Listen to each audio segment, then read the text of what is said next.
So at this point, we've downloaded Dradis and we need to do the installation. You can see there's a number of dependencies that they call out.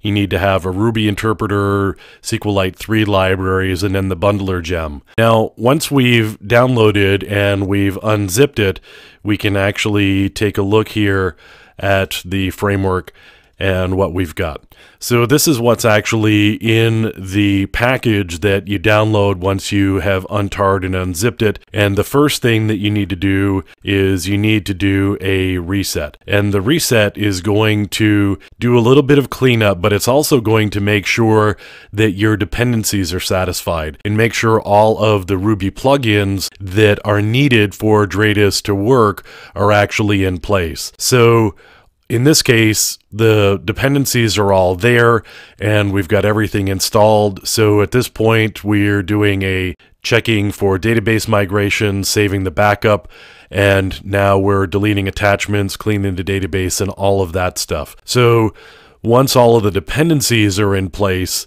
then all you really need to do is you can just start the Dradis server here, and you would do that using start.sh.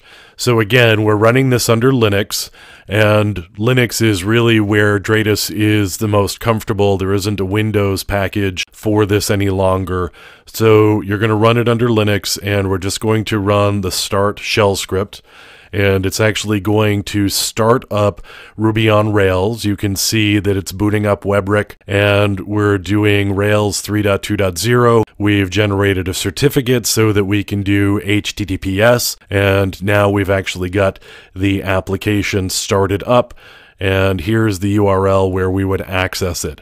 So just the IP address, and then the port is 3004. So this is actually all of the certificate information right here that was generated when we started up Dradis. And now all we've got to do is bring up Dradis inside of a web browser, and then we can actually get going with all of the work that we're going to do with installing notes and importing data into Dradis from the various tools that we're going to be using.